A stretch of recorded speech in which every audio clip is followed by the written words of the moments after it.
The Prime Minister says he has serious concerns over Spanish proposals to charge a fee for crossing the border into Gibraltar.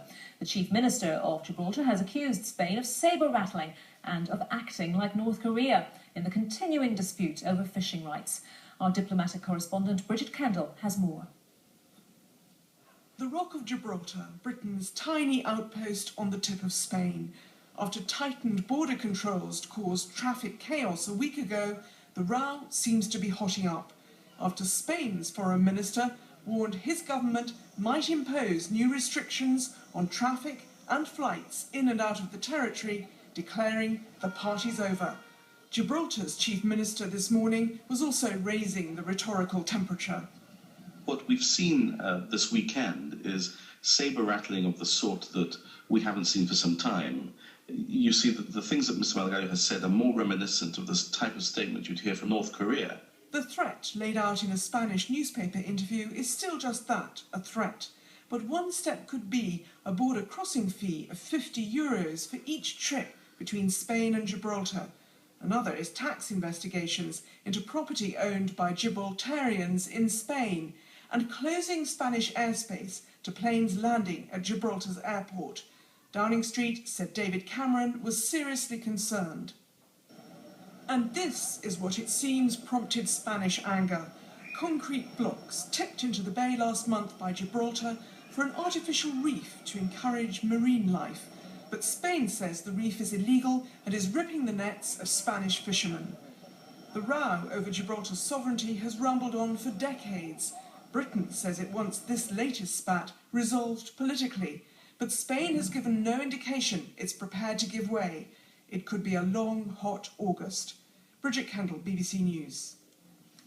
And in the last few moments, we've just had a statement from the Foreign Office telling us that the Foreign Secretary, William Hague, has spoken today to the Chief Minister of Gibraltar, Fabian Picardo, and reiterated the UK's commitment to the people of Gibraltar. Mr Hague said, "I emphasised to Chief Minister Fabian Picardo that the UK stands shoulder to shoulder with the people of Gibraltar at this time of increasing Spanish pressure and rhetoric.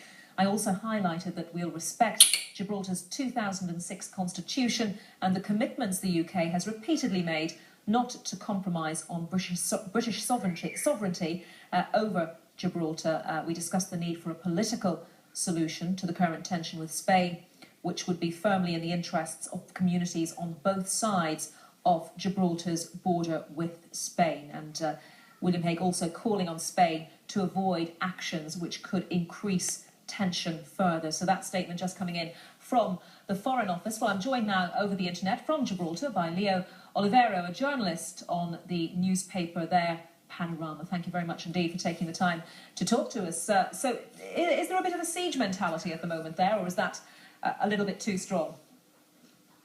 Not really a siege mentality, because we're used to the actions, the actions by the Spanish government. The only thing that's happened now is that it's gone up quite a few notches. It's quite serious. There are a lot of people concerned on both sides of the border, and what we would like is that on the British government on one side to take firmer action. And the EU to take a real interest in Gibraltar and not leave us alone. I hope you were able to hear that statement that I just read out before the interview from William Hague. We've heard all those words many times over the years, and those words are really wearing very, very thin now. And it's not only the people of Gibraltar who are asking for more firm action from the UK government. It is British ministers at Westminster and also their own ministers in Brussels. So it's not just us here. We want more action from the British government. We want to see a visible Royal Navy presence, and not the one we have at the moment, because these threats from Spain, although you said in your report that it is only threats at the moment, we don't know if how far these threats are going to be carried.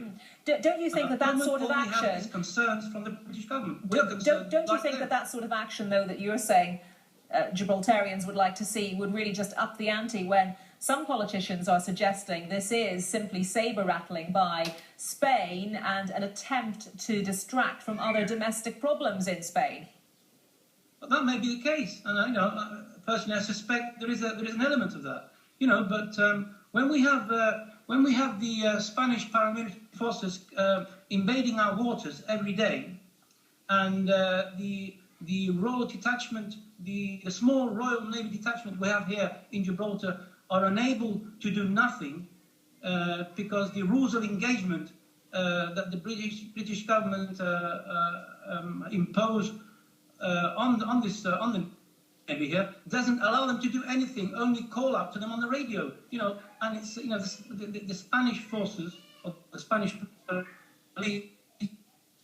or customs officers it's a mockery of the whole situation. They're just making this is a joke for them, really. It's clear that the majority of Gibraltarians very much think of themselves as British, but how big a part of your life is Spain and being able to access it freely? I'm talking, of course, about this proposal from Spain for some sort of border levy, even though that's probably quite possibly illegal under European law. How big a part of Gibraltarian life is the ability to be able to access Spain? Well, let's put it this way: not everybody crosses over the border, and there's a lot of people stay in Gibraltar. There's a good majority of people that like to socialise and go to Spain. A lot of people live in Spain, but it's like any border. I would like for English people if they couldn't go over to Scotland, for example. It's important though for the there's a lot of cultural attachments, but this is not the case here, or the point. It's important though on a practical level, isn't it, for fresh food and produce, etc. As an EU member state should be treated. I was just making the point, though, that it's really important, isn't it, surely, for fresh produce, fresh food getting into Gibraltar. Yes, that's another element to it. There again, you see, you're talking now about a closed frontier situation, and if you talk in the context of the EU, we shouldn't even be talking about that. That shouldn't even happen. But if it does happen, Gibraltar is quite well known for being very resolute, and I'm sure we'll get our fresh produce and we won't starve. Leah Olivero, a journalist at the Gibraltarian paper Panorama. Thank you very much. Okay, thanks. Now, there's been an angry reaction